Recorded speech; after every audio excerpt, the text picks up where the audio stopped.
सभी का स्वागत है अपने YouTube चैनल में। दोस्तों, उम्मीद करते हैं कि आप सब ठीक होंगे, स्वस्थ होंगे, मस्त होंगे। तो चलिए बिना समय जाया कि हम अपने टॉपिक पर ध्यान देते हैं।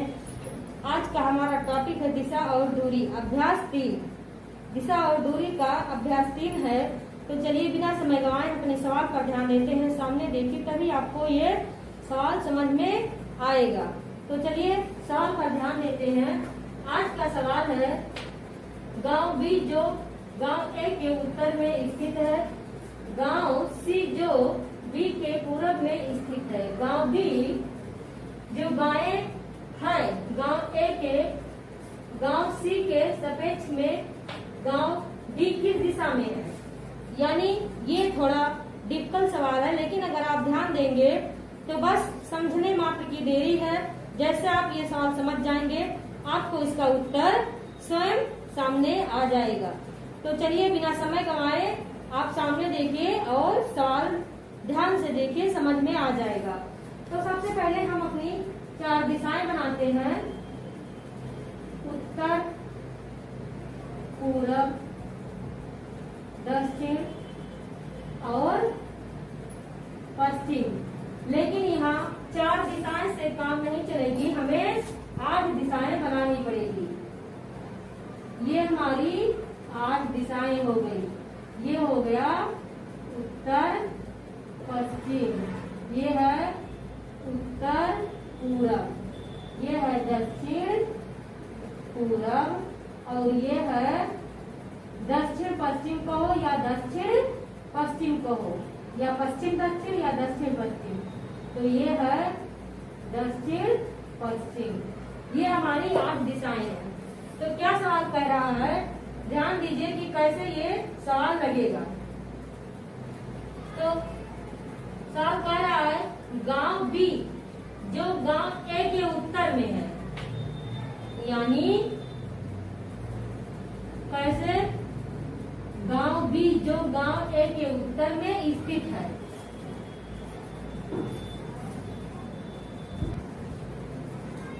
तो बिना समय गंवाए ध्यान देते हैं कि कैसे सवाल हल होगा। सामने देखिए, तभी आपको भी क्वेश्चन और सवाल दोनों समझ में आएगा, और पढ़ाने वाला भी। तो ये सवाल क्या कह रहा है, गांव बी जो गांव ए के उत्तर में है, यानी अगर ए यहाँ पर है तो बी यहाँ पर होगा, तभी तो ए के उत्तर में। गांव बी जो गांव ए के उत्तर में स्थित है, गांव सी जो गांव बी के पूरब में है, तो बी के पूरब में गांव सी है। तो देखिए, गांव सी जो गांव बी के पूरब में स्थित है, गांव बी जो बाएं है, यानी स्थित है गांव बी जो बाएं है गांव ए के बाएं, यानी ए के बाएं। तो वो या यहाँ हो सकता है या यहाँ हो सकता है, क्योंकि उत्तर में है तो ये उत्तर हो गया, लेकिन बाएं ये है कि ये है, ये क्लियर नहीं है। तो क्या है, गांव ए के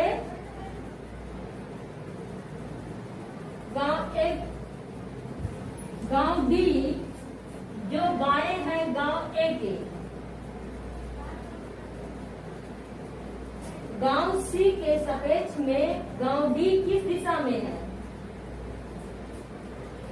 तो इस तरह से हमारा सवाल होगा।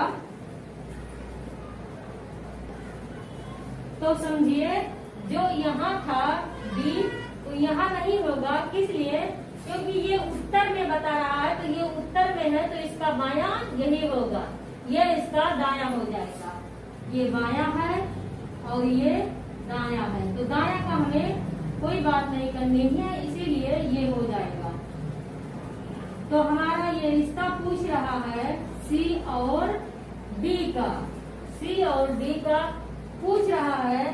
तो जब बी उत्तर में है, ए दक्षिण में है और सी पूरब में है, डी पर है, तो डी कहाँ पर है, यहाँ पर है, ए यहाँ पर है और बी यहाँ पे और सी यहाँ पर है। तो इस प्रकार से है। तो कौन सा पूछ रहा है हमसे, सी और डी का। तो ये पूछ रहा है सी के सापेक्ष में डी किस दिशा में है, तो सी की अपेक्षा डी किस दिशा में है, दक्षिण पश्चिम में, दक्षिण पश्चिम। तो हमारा ऑप्शन देखते हैं। देखिए कि बस कुछ ही सेकंड में ये सवाल हल हो गया है। तो सामने देखिए और उसका उत्तर का जवाब दीजिए। देखिए कौन सा ऑप्शन सही है। तो हमारा पहला ऑप्शन है पश्चिम, दूसरा है दक्षिण पश्चिम, चौथा है दक्षिण और चौथा ऑप्शन है दक्षिण पश्चिम, सॉरी उत्तर पश्चिम, और पांचवा है इनमें से कोई नहीं। तो हमारा सवाल क्या है, दक्षिण पश्चिम कहो या दक्षिण पश्चिम कहो या फिर पश्चिम दक्षिण कहो। ये दिशा जो है इसे दक्षिण पश्चिम भी कह सकते हो और पश्चिम दक्षिण भी कह सकते हो, क्योंकि ये पश्चिम से दक्षिण में हो जाएगा और ये दक्षिण से पश्चिम में हो जाएगा। तो हमारा ये दूसरा ऑप्शन सही है। तो उसी प्रकार से बिना समय गंवाए हम अपने दूसरे सवाल पर ध्यान देते हैं। तो सामने देखिए और सवाल को ध्यान से देखिए, समझिए और उसका उत्तर दीजिए। तो हमारा दूसरा सवाल कह रहा है P के अपेक्षा P के दक्षिण पश्चिम में Q है, Q के पूरब में, और P के दक्षिण पूरब में R है। Q और P की सीध में लेकिन R के उत्तर में S है। बताइए कि P के किस दिशा में S स्थित है। तो ये सवाल ध्यान दीजिए तभी आपको समझ में आएगा। तो सबसे पहले इसे समझने के लिए हमें 8 दिशाएं बनानी होगी, जिसके लिए आपको सामने देखना होगा, तभी आपको ये सवाल समझ में आएगा। तो ये सवाल है, पहले आप दिशाएं बनाते हैं। ये 8 दिशाएं हो गया, ये उत्तर, दक्षिण, पश्चिम और पूरब। ये है उत्तर पूरब, ये है दक्षिण पूरब और ये है दक्षिण पश्चिम, ये है उत्तर पश्चिम। ये हमारी 8 दिशाएं हैं। तो इसमें सबसे पहले क्या सवाल कह रहा है उसे हम ध्यान देते हैं। तो देखना ये है कि हम बिना समय गंवाए सवाल पर ध्यान देते हैं, टॉपिक पर ध्यान देते हैं। तो सामने देखिए और सवाल को हल कीजिए। तो क्या कह रहा है, P के दक्षिण पश्चिम में Q है, यानी अगर P यहाँ है तो उसके दक्षिण पश्चिम में, दक्षिण पश्चिम कहाँ होगा, दक्षिण पश्चिम यहाँ नीचे, P के दक्षिण पश्चिम में Q है, तो Q यहाँ कहीं होगा। Q है, Q के पूरब और P के उत्तर पूरब, P के दक्षिण पश्चिम में Q है, यानी ये P है। ये 4 दिशाएं पहले है, ये P हो गया,